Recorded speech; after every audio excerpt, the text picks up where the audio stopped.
Nasa linya ngayon si former BIR Commissioner, si Attorney Kim Enares. Magandang umaga po, Commissioner. Magandang umaga sa inyong dalawa at saka nakikinig at nanonood. Opo. Nanonood sa inyo. Salamat sa panahon. Kumusta kayo, Commissioner? How are you? I'm fine. Just a bit sumasakit ulo ko sa mga news. Kami po But sumasakit. otherwise, I'm fine. Okay, very nice.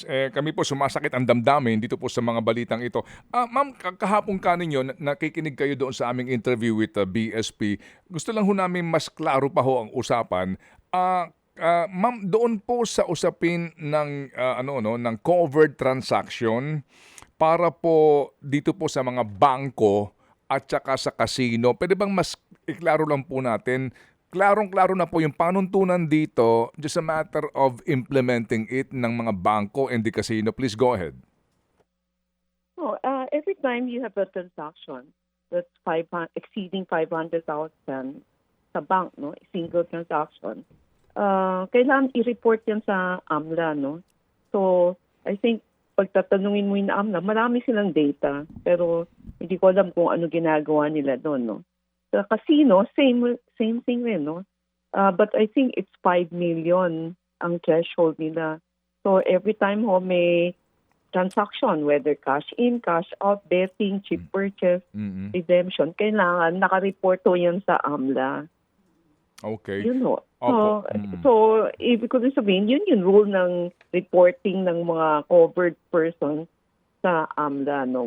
Ngayon, whether yung individual bank may sarili silang rule, pero pag tinignan mo ngayon yung deposit slip saka withdrawal slip ng mga bangko, meron na ho dyan isang space purpose of transaction, kung saan ho galing itong deposit na ito.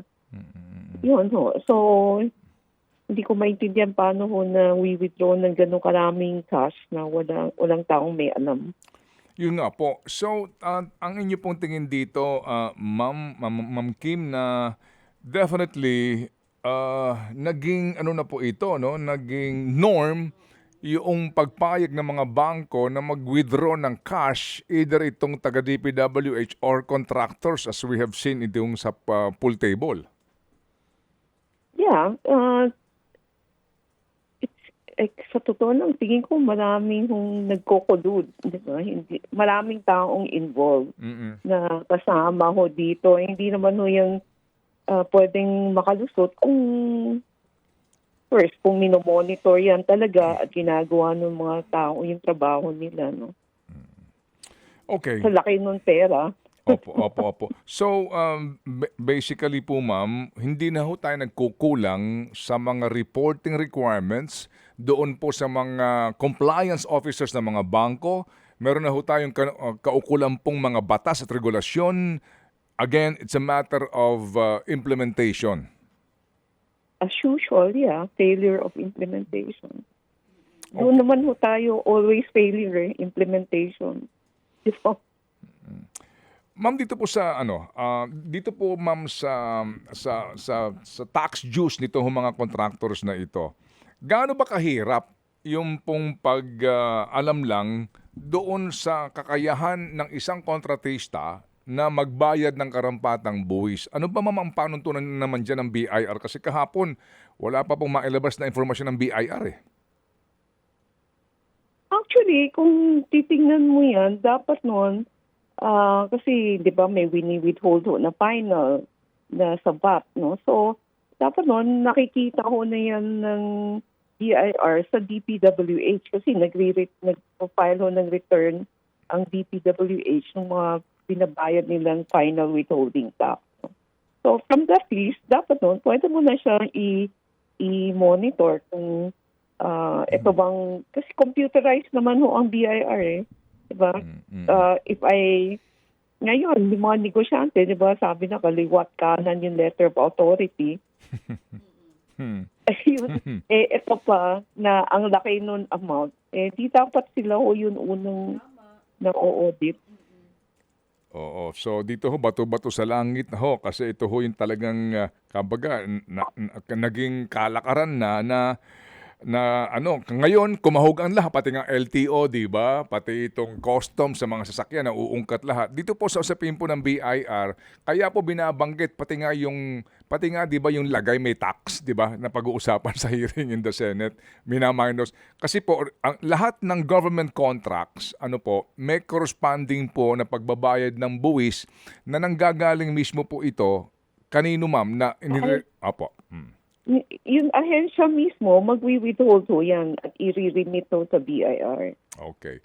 So ito pong DPWH, meron silang withholding tax na ipinapataw sa mga contractors nila per cost. Yes, per Okay. contract. Okay. May 5% final na VAT. Tapos may withholding tax. Di ba lumabas pa nga sa table nila kung paano yun bayaran? Mm. So basically po, computerized po naman ang lahat ng ito, dapat yung taga BIR, merong alam nila ito pong mga kumpanya kung saan po gaano kalaki ang na-withhold na tax at correspondingly yung reporting ng contractor na ito sa BIR, di po ba? Ganun po yun, no? Ima-match ho yan, no? Kaya nga may audit trail, kaya mina-match ho yan, no? Usually, gine-generate, nagkakaroon ho ng regular matching based on sa data meron ng BIR.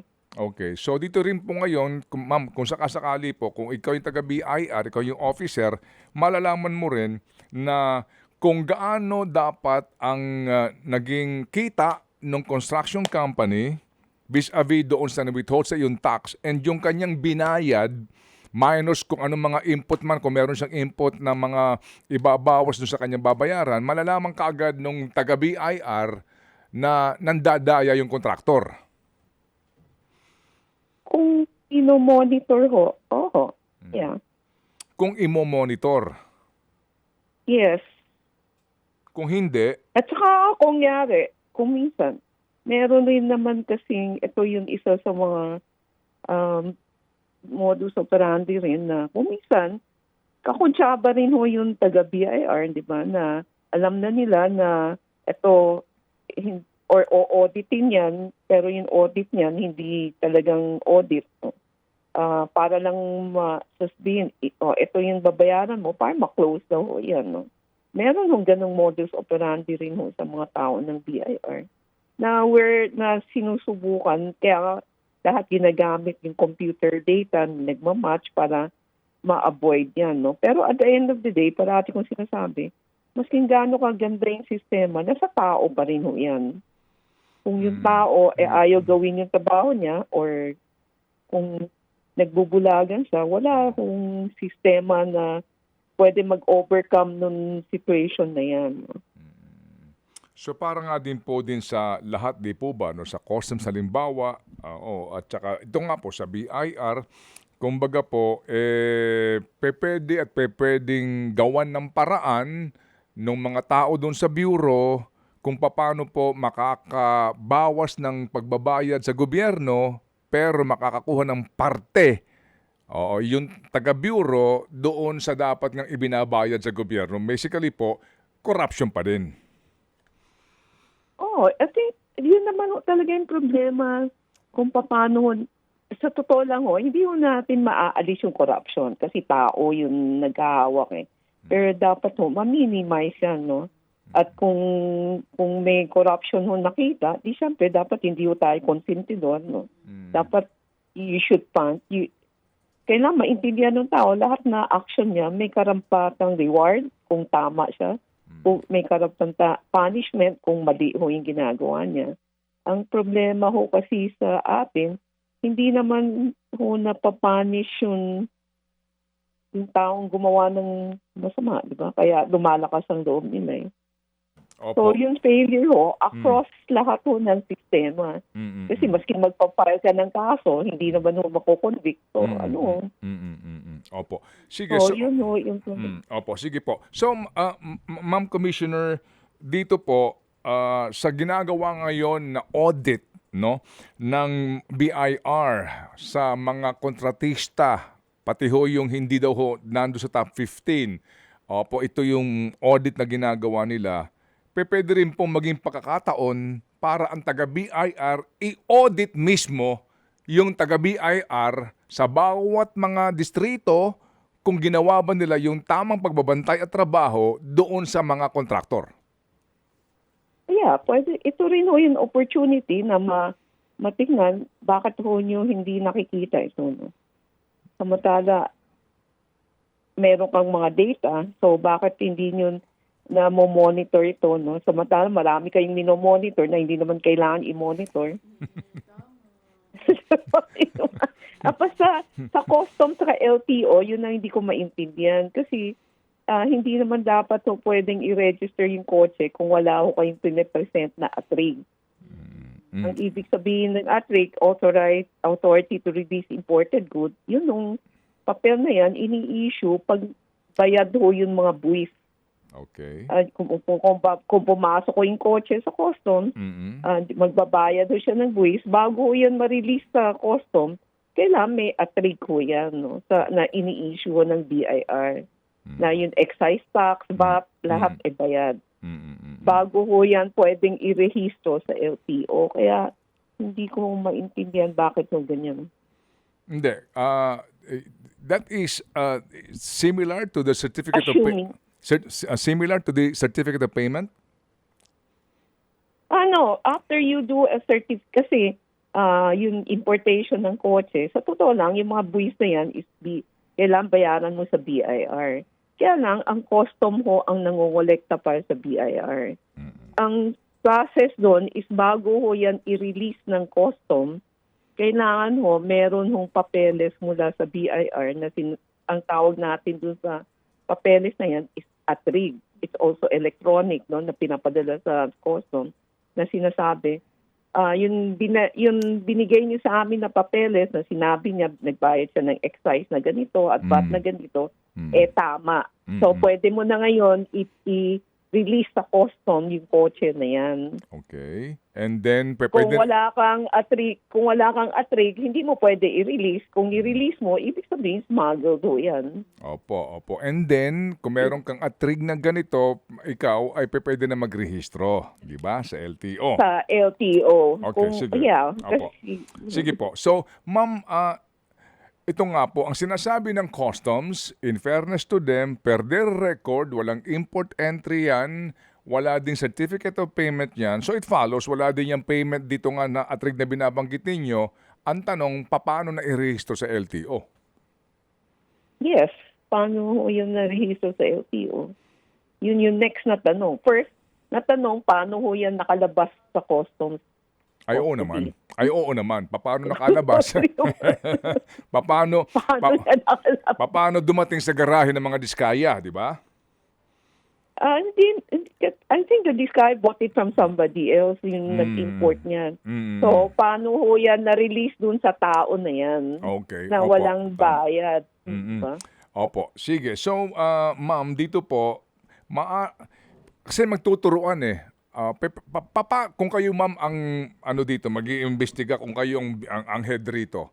Paano po anong gagawin nyo? Kasi sinasabi ng taga LTO, hindi, meron sa amin ditong record na nagbayad ng buwis yan. Sabi ng customs, hello, sa amin wala kami record yan eh.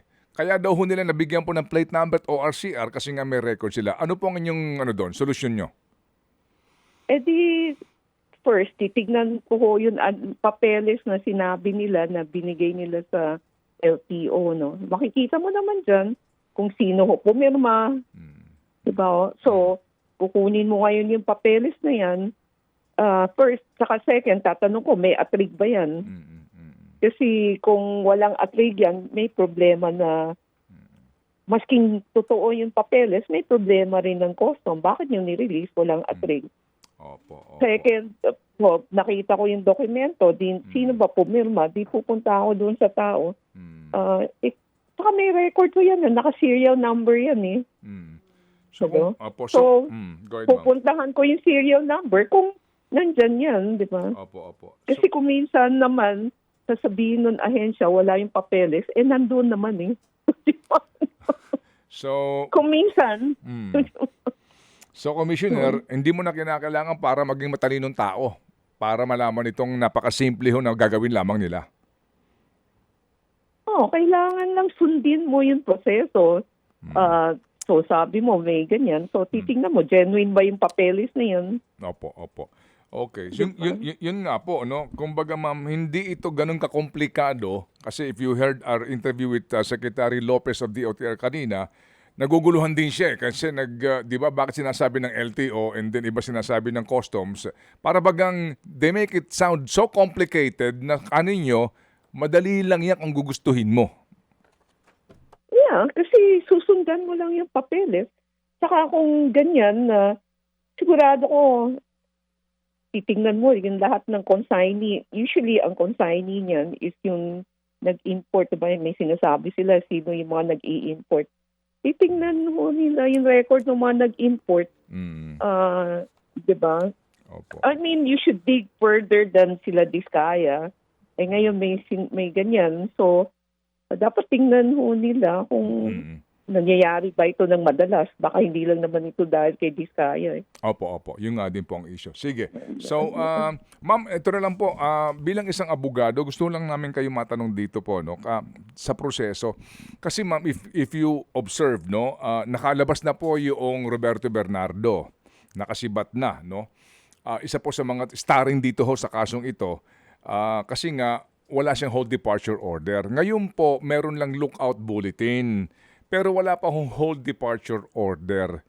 Talaga ho bang hindi agad-agad pwedeng maglabas ang court noon? Kailangan ba bang sa ombudsman manggaling yon o sa Sandigan Bayan? O pwede pong gawin ba ng DOJ mismo with these circumstances happening now na magpetisyon sa court to issue hold departure order? Ano ba ang proseso po, attorney?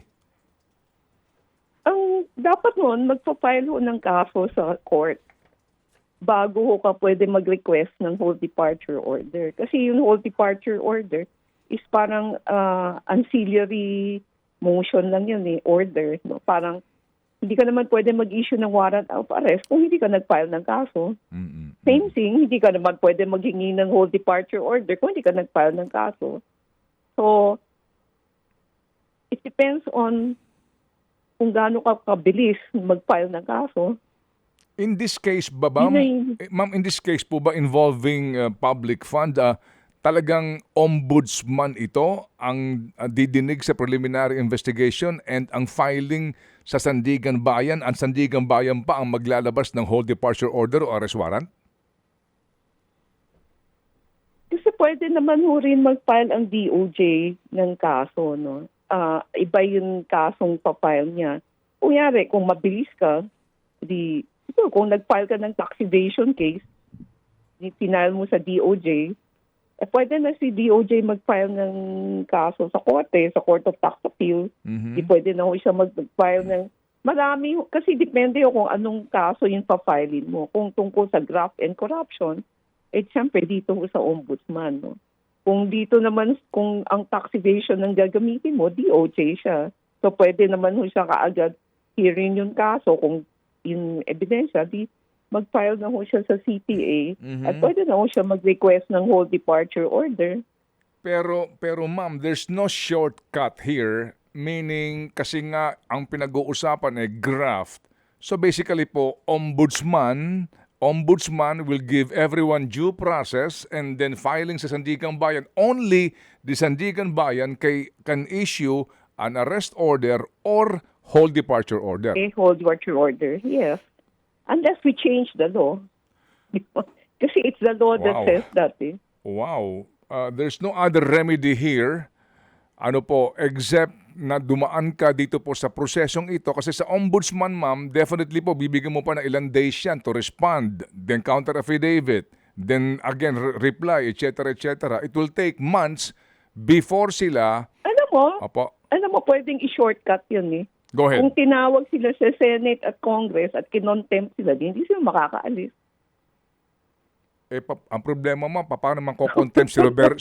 Ang problema mo, ma'am, paano mako-contempt? Ibig sabihin, noon umpisa pa lang, pwede mo na siyang tawagin bago siya nakaalis. Diba? Problema, ma'am, kung nandun siya... Paano, ma'am, kung matching, kung tuso, natunugan niya na imbestigahan siya, sumibat na si Roberto Bernardo. sumibat na bago Alam mo, the Mm. other thing is kung government official ka, huwag mo muna pa-resignin kasi hindi ka pwede umalis. Wala kang authority to travel eh. Pinag-resign po eh.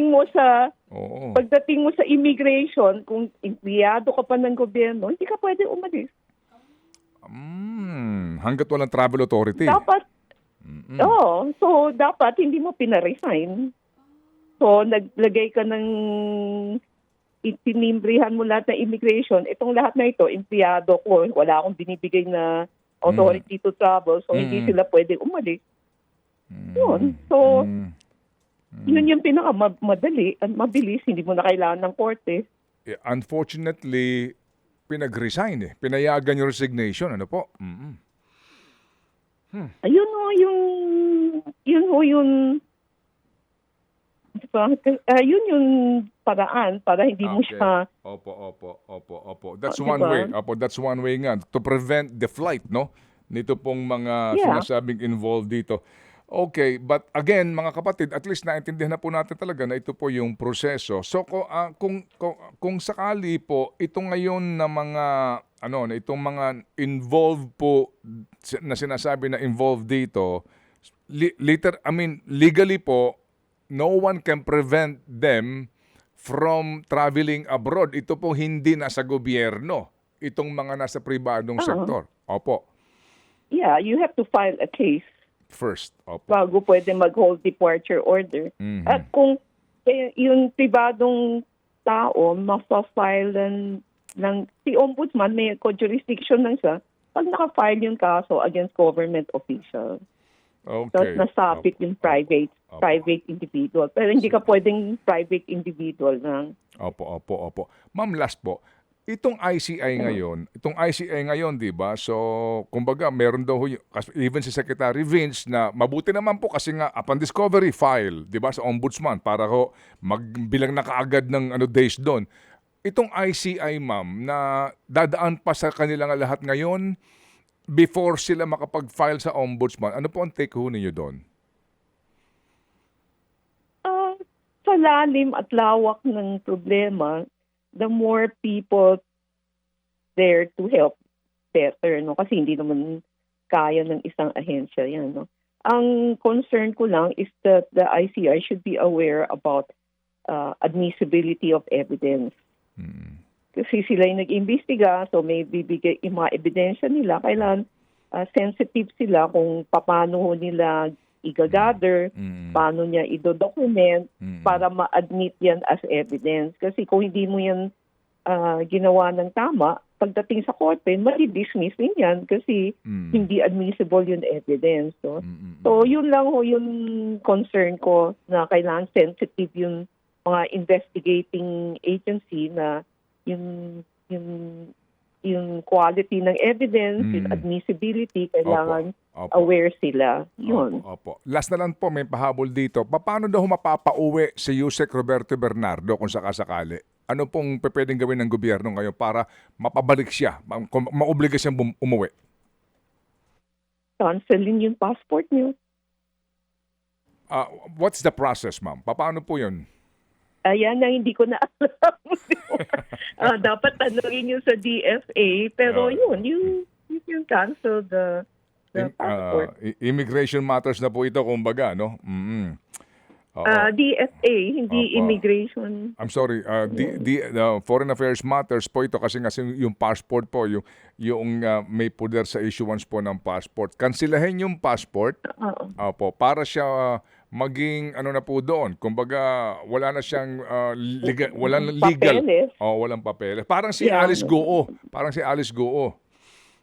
Kinancel. Yeah, na wala siyang papeles. So, di ba?